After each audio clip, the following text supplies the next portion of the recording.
भारतीय सेना और देश का अपमान करने में भाजपा नेताओं का कोई जोड़ नहीं है। अब नया बयान मध्य प्रदेश के डिप्टी सीएम जगदीश देवड़ा का आया है।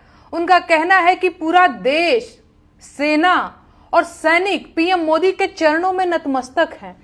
अब मैं सच में कंफ्यूज हूं कि भाजपा के नेता खुद मूर्ख हैं या वो पूरे देश को मूर्ख समझते हैं। उन्हें क्या लगता है ये देश और देश की जनता उनकी बपौती है? वो खुद को राजा और जनता को प्रजा समझने लगे हैं क्या वो भूल गए हैं कि जिस कुर्सी पर बैठकर वो बकवासबाजी कर रहे हैं वो जनता की दी हुई है और जनता जब चाहेगी उन्हें कुर्सी से उतारकर जमीन पर बैठा देगी। देश की सेना देश का गौरव और सम्मान है और उसके बारे में फालतू बयानबाजी करने का अधिकार किसी नेता के पास नहीं है।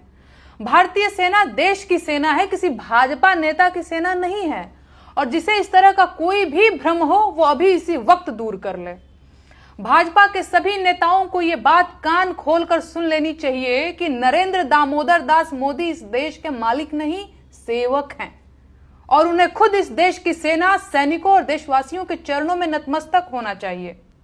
अगर किसी भी भाजपा नेता को मेरी बात से कोई ऐतराज हो तो उसे इसी वक्त स्वयं मोदी जी से यह बात कंफर्म कर लेनी चाहिए कि किसके चरणों में कौन नतमस्तक है।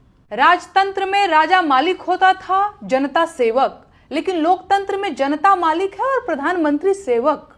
लोकतंत्र और राजतंत्र के बीच यही मूलभूत अंतर है। लेकिन भाजपा नेताओं के बयान सुनकर लगता है कि भाजपा ये बात भूल चुकी है। सच बात यह है कि कर्नल सोफिया कुरैशी का अपमान करने वाले भाजपा के मंत्री विजय शाह के खिलाफ ढंग से एक्शन लिया गया होता तो बड़ी संभावना है कि मध्य प्रदेश के डिप्टी सीएम जगदीश देवड़ा ऐसी बयानबाजी नहीं करते। लेकिन भाजपा हमेशा अपने दोषी नेताओं को बचाती रही है और उसी का परिणाम है कि विपक्ष के नेताओं का अपमान करते करते ये लोग देशवासियों और सेना का अपमान करने लगे हैं। इन लोगों का मन बहुत बढ़ गया है और अब ये देशवासियों की जिम्मेदारी है कि वो उन्हें उनकी सही जगह याद दिला दें। बाकी मुझे पूरी उम्मीद है कि भारतीय सेना और देशवासियों का अपमान करने वाले मध्य प्रदेश के डिप्टी सीएम पर एफआईआर दर्ज की जाएगी और बाकायदा मुकदमा भी चलाया जाएगा।